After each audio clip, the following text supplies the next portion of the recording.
La sociedad colombiana tiene la mira puesta en las conversaciones que el gobierno de Juan Manuel Santos adelanta en La Habana con el grupo criminal de las FARC. Sin embargo, hay otra organización terrorista que ya ha pedido pista para iniciar unos diálogos de paz.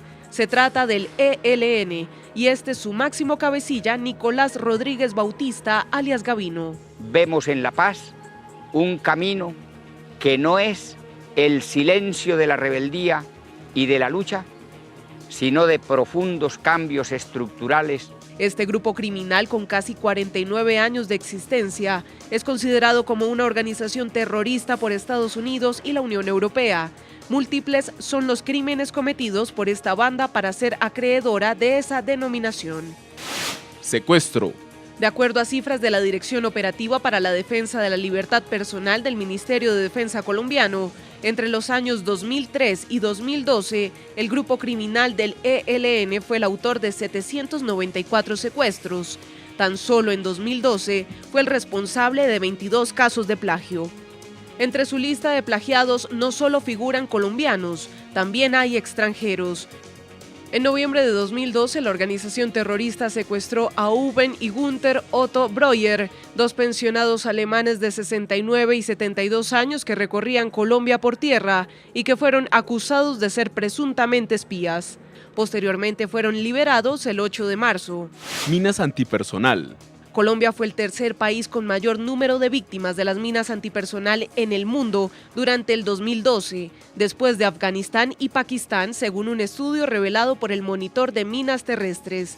La organización terrorista del ELN junto con las FARC han sido los dos principales grupos responsables de esta sanguinaria práctica que en los últimos 15 años ha cobrado la vida de 10.253 personas en el país. Las FARC y el ELN usan frecuentemente minas antipersonal y otras armas de forma indiscriminada. El gobierno reportó que las minas antipersonal asesinaron 25 civiles e hirieron a 94 entre enero y junio del 2012. Saludos, Hernández Mora, reconocida columnista y periodista del diario El Mundo de España.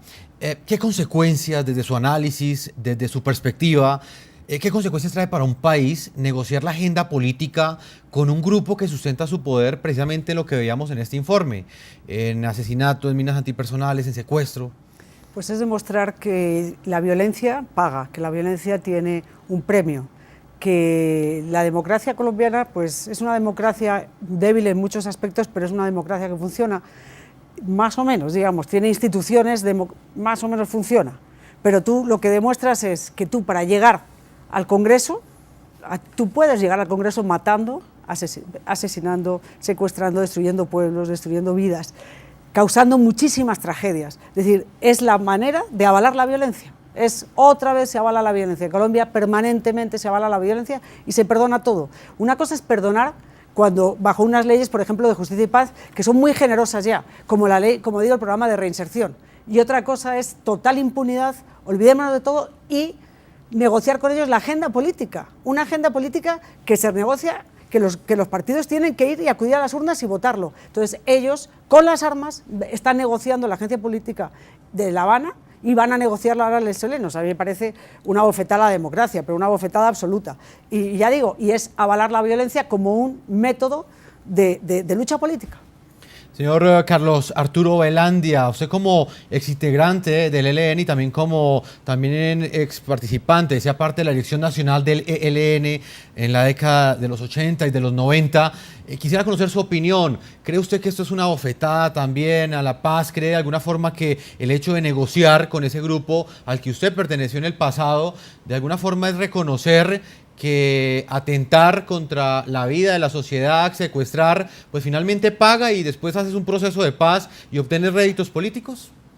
No, es muy curioso ver cómo en el contexto que se ha presentado anteriormente se habla de las acciones protagonizadas en el medio del conflicto, ¿sí?, por las organizaciones insurgentes, pero no se habla de las acciones protagonizadas por la contraparte, es decir, del Estado.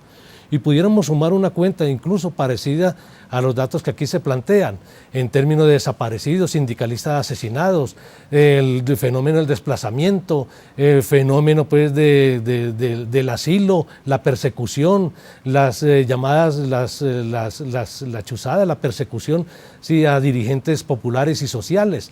Es decir, podríamos hacer una lista de nunca acabar.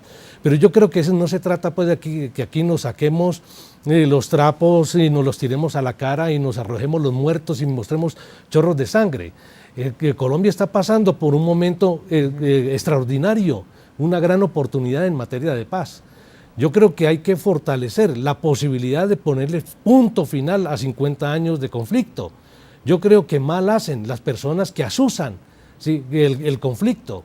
Porque incluso es muy curioso, estas personas que asusan el conflicto, que haya más guerra, no están dispuestas a mandar a sus hijos, no están dispuestas a dar un duro sí, por que el conflicto se prolongue, por pagar la guerra, porque la guerra termina pagando el ciudadano de a pie.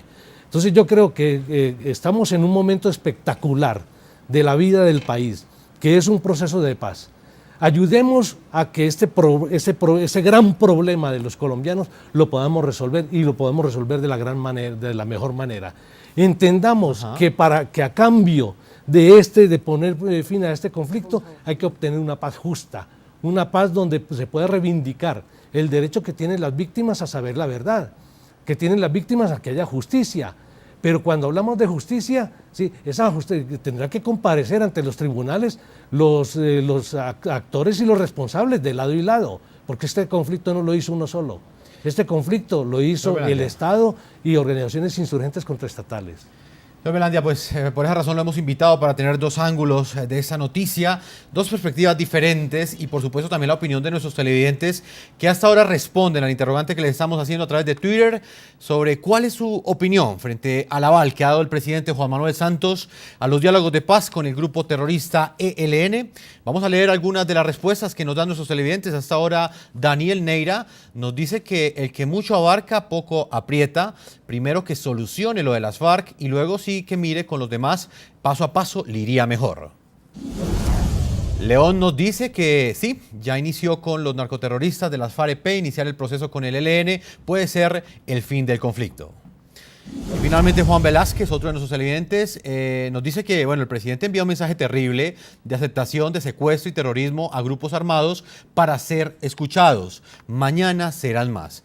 Son las opiniones de nuestros televidentes aquí en el programa La Noche. Vamos a estar debatiendo con nuestros panelistas este pronunciamiento que ha hecho el presidente Juan Manuel Santos, donde formalmente le da el aval a diálogos de paz con el grupo terrorista ELN. Ya regresamos a la segunda parte de este programa La Noche. Ya regresamos con La Noche.